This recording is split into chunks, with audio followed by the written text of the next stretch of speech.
Halo teman-teman semua, selamat datang kembali di YouTube channel saya. Dan kali ini kita akan membahas beasiswa, tapi kalau kemarin-kemarin kita bahas beasiswa ELTA, beasiswa AAS, sekarang kita akan bahas beasiswa profesi untuk calon-calon guru. Apa itu?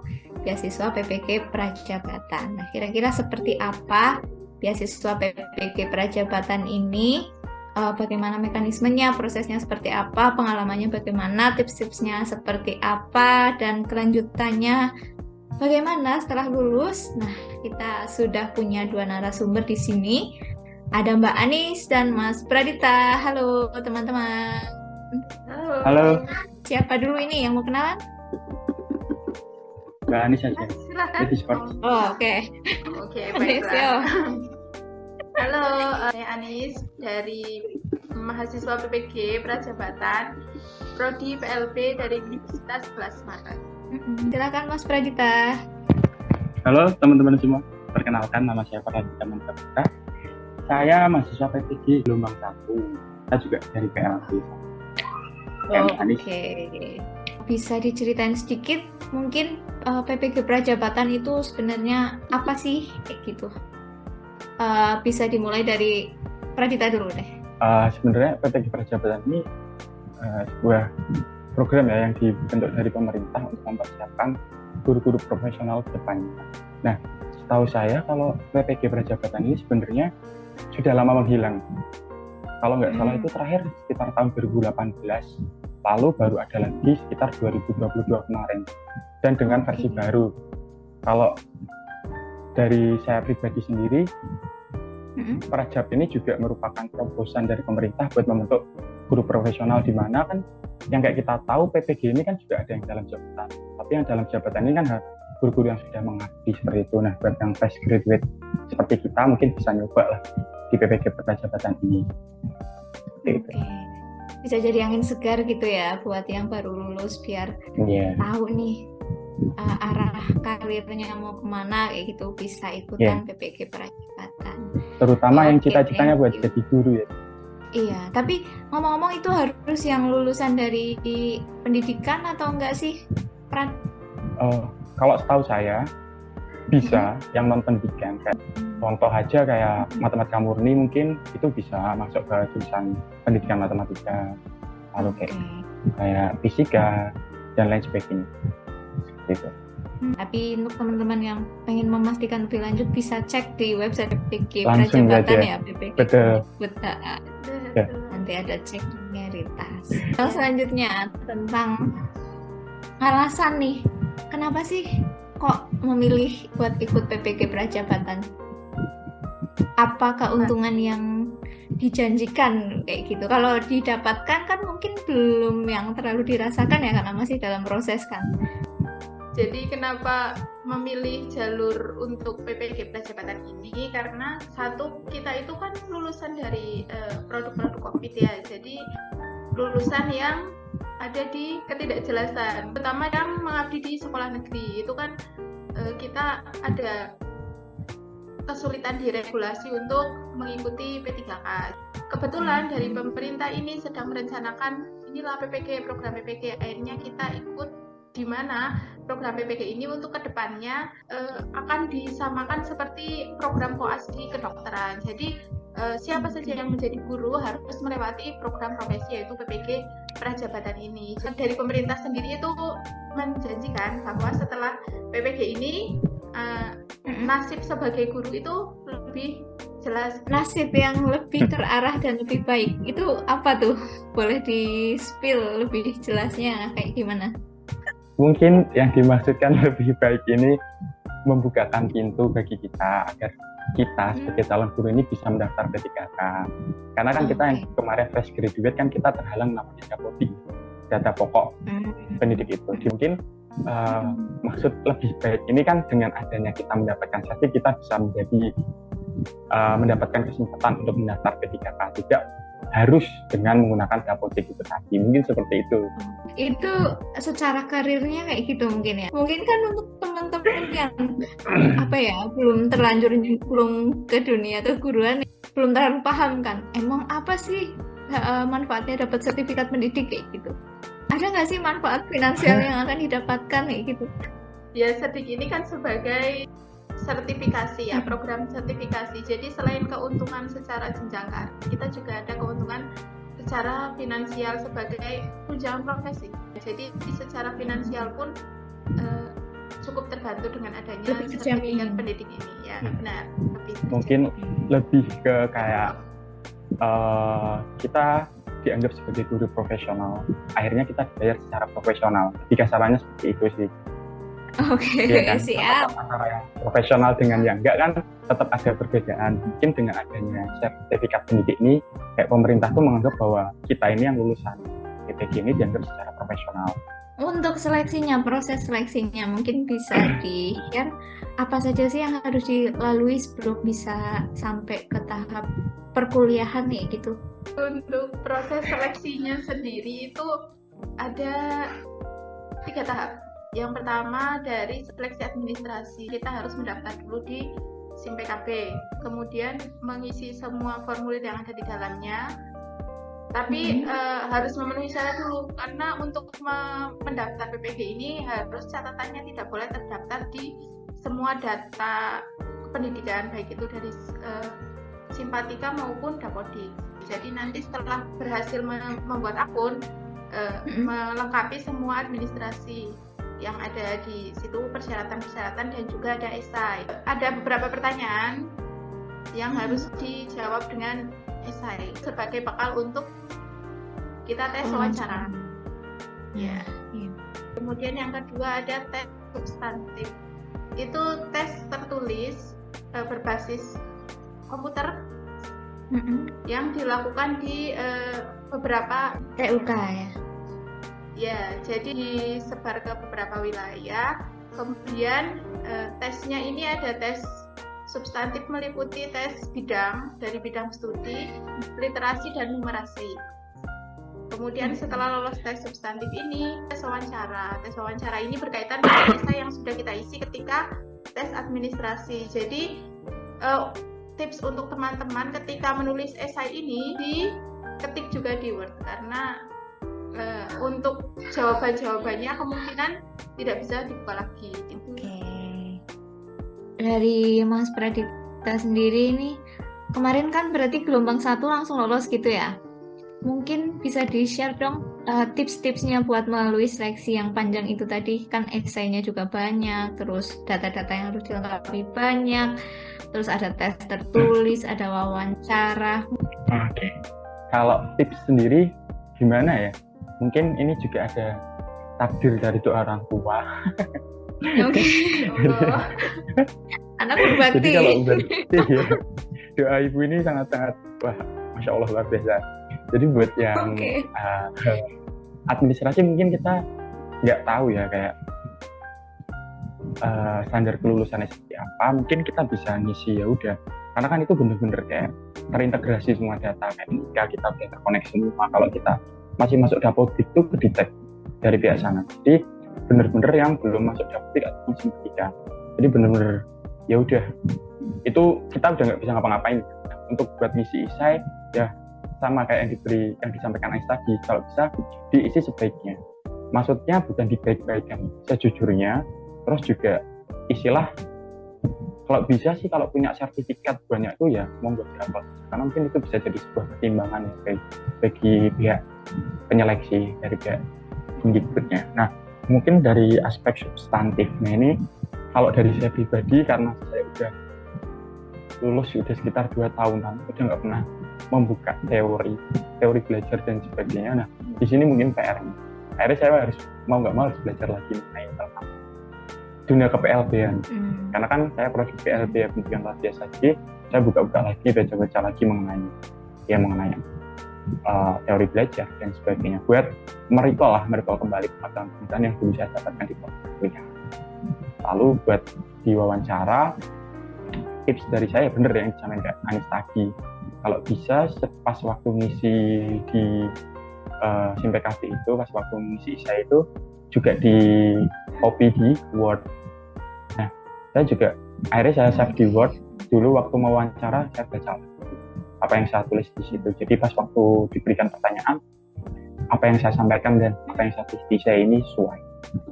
Kalau untuk tadi kan ada tes literasi numerasi ya, itu mungkin bisa dikasih gambaran sedikit nggak sih? Maksudnya literasi yang seperti apa, numerasi yang seperti apa gitu, biar teman-teman yang lagi persiapan nanti untuk ikut seleksinya itu juga bisa ada gambaran. Literasi dan numerasi ini kalau seingat saya ya, ini itu mirip dengan ANBK. ANBK. Betul. Ya, ANBK yang saat ini ya untuk asesmen nasional SMP, SD, SMP, SMA. Jadi ya sejenis itu bacaan, kemudian kita menganalisis bacaan tersebut untuk yang literasi. Kemudian untuk numerasi ya perhitungan dari kasus-kasus itu sih. Jadi bisa dilihat di AKM ya, aplikasi AKM. Ya betul, AKM. Ya. Tapi mungkin ini yang sedikit membedakan optionnya nggak sih? Kayak kita tuh ada kemungkinan jawabannya bisa dari satu. Kalau yang numerasi sama literasi ini nggak cuman kayak B doang, A doang, tapi bisa aja A, B, C itu kita isi bisa lebih dari satu sih. Jadi bukan pilihan ganda biasa gitu ya? Iya, karena kan hot kan sekarang pakai. Oke, lanjut. Terus setelah melalui seluruh rangkaian seleksinya, perkuliahannya seperti apa sih? Berapa lama? Terus di mana? Keberjalanan kuliahnya seperti apa? Kayak gitu, apakah online atau offline? Terus apakah tugas-tugasnya itu dikumpulkan secara online atau offline? Dan ya pengalamannya aja lah, mungkin bisa di-share. Kalau buat pengalaman perkuliahan ya, ini sebenarnya menarik sih buat dari saya pribadi. Jujur aja di awal perkuliahan saya tertekan. Karena hal baru mungkin ya, karena gimana kan kita dulu, terutama kayak kita ini kan dulu kuliah biasanya offline. Gimana kok pas perkuliahan PPG ini kita dipaksa dengan menggunakan sistem hybrid. Walaupun kita tetap offline, tetap buka sama dosen, tapi segala sesuatunya itu sudah diatur sama sistem, kayak tes kita, materi dan sebagainya, kita itu akses dari LMS semua, dari SMPKB kita tadi itu. Nah, untuk tugas-tugasnya ini sendiri juga menurut saya cukup gimana ya, bisa dibilang sangat-sangat membuat kuat mental. Ini bukan menakut-nakuti ya teman-teman. Karena gimana tuh? Kita 8 bulan dengan waktu kurang lebih 8 bulan ya. Kurang lebih 8 bulan dihadapkan dengan beberapa SKS yang kurang lebih cukup banyak, dan juga main sistem itu akan lebih membuat kita lebih disiplin positifnya. Karena mau nggak mau kita harus menyelesaikan tugas itu sesuai deadline. Kalau enggak, kita nggak bisa buka materi selanjutnya gitu loh. Sama juga dulu kalau nggak salah di angkatan yang gelombang 1 ini nggak ada pemilihan LPTK. Jadi kita benar-benar pasrah, kita mau ditaruh di mana aja. Tapi kan kalau gelombang 2 kalau nggak salah dulu milih ya, kayak mau pengen di LPTK. Tapi nyatanya alamat domisili sama kampusnya dipilihkan yang terdekat apa enggak? Kalau dilihat iya terdekat, karena kayak prodi PLB sendiri kan buat Jawa Tengah cuma di UNS sama UNY, tapi kan UNY udah bukan masuk Jawa Tengah, udah masuk DIY sendiri. Kalau Anis, gimana pengalamannya mengikuti PPG yang 2 semester ini? Tugas-tugasnya kayak apa sih? Mungkin bisa dikasih gambaran sedikit. Apakah sama kayak kuliah dulu, yang tugasnya biasanya bikin makalah, paper, RPP, PowerPoint. Nah, PPG ini kayak gimana sih? Ya tetap ada bedanya dengan ketika S1 ya. Ketika S1 kan memang kita benar-benar mengerjakan tugas sesuai dengan tagihan dari dosen. Jadi apa yang kita pelajari ya itu apa yang ditugaskan seperti itu. Tapi kalau untuk PPG ini kita bermain dengan sistem. Jadi semuanya kita mengikuti alur dari sistem tersebut. Jadi untuk tugas-tugasnya, tagihan-tagihannya semuanya kita mengikuti tagihan dari sistem LMS ini. Nah, untuk tugasnya ya bervariasi, ada kita membuat laporan, ada RPP, ada juga. Nah, ini yang baru itu sebagian besar ada infografis, Program PPG ini melatih kita buat jago Canva sih. Oh iya, iya. Karena Untuk mengakses Canva Pro. bener, itu bener-bener kayak mungkin dulu kalau kita di perkuliahan S1 kita ya dilatih buat bikin PPT ya. Kalau di PPG ini bener-bener Canva itu udah sahabat sejati kita. Hampir semua tugas kita akses di Canva. Karena ya tadi ada infografis, ada PPT, ada video. Ya kita dituntut buat teknologi sih, bener buat harus paham teknologi sih. Jadi kreativitasnya juga diasah gitu ya, dan nggak yang harus tugasnya harus dalam bentuk ini, jumlahnya sekian halaman, terus dengan font ini, spasinya sekian, ya gitu nggak harus ya. Bahkan formatnya kadang juga ada yang dibebaskan, maksudnya mau tulisan boleh, mau video boleh, audio boleh, gambar boleh, kayak gitu kan. Betul. Jadi, bebas. Berdiferensiasi sangat. Diferensiasi produk. Iya. Oke. Setelah PPG selesai, tadi kan akan diberikan sertifikat pendidik begitu ya. Apakah itu akan diberikan begitu saja atau masih ada syarat lagi? Mungkin kalau sertifikat pendidik secara kertas mungkin akan diserahkan ketika lulus ya, ketika wisuda. Tapi untuk berlakunya itu kami masih harus melewati proses tugas belajar yang menurut kontrak di awal itu maksimal 2 tahun. Tetapi isu-isu yang beredar atau tugas belajar itu Mbak Anis? Tugas pengabdian itu yang maksimal 2 tahun. Tetapi menurut isu yang beredar itu kemungkinan tidak sampai 2 tahun. Jadi 2 tahun itu periode bisa jadi 6 bulan, 1 tahun, 3 bulan, 9 bulan, atau 2 tahun seperti itu sampai ada pembukaan ASN baik itu P3K maupun CPNS. Oke. Itu ketika misalkan dalam waktu setahun mengabdi terus ada pembukaan P3K guru. Nah, apakah sudah pasti lulus atau tidak? Satu. Yang kedua, ketika tidak lulus berarti ini lanjut mengabdi lagi atau status pengabdiannya sudah cukup begitu? Sebetulnya gimana ya? Ini masukan aja ya buat pemerintah. Karena dari kita sendiri yang sudah merasakan di gelombang 1 ini, jujur aja ini kekurangan di PPG model baru ini, karena secara timeline, secara garis besar kita seperti apa ini kita tidak ada kejelasan. Contoh seperti perkuliahan. Mungkin mindset kita ketika kita sudah menyelesaikan LMS, tugas-tugas kita yang ada di SIMPKP tadi kita sudah selesai.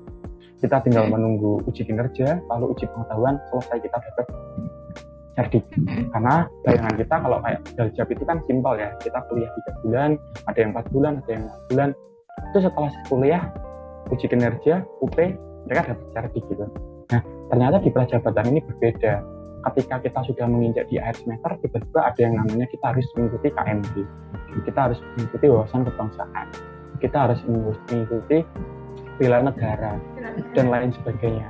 Dan itu pun baru diberitahu ketika sudah mendekati akhir semester gitu. Ketika kita udah mau selesai, baru kita diberitahu. Bahkan ya kayak disampaikan Anis tadi, malah dulu sempat disampaikan kalau setelah lulus kan pengangkatan ya, katanya berarti jadi ASN P3K kan.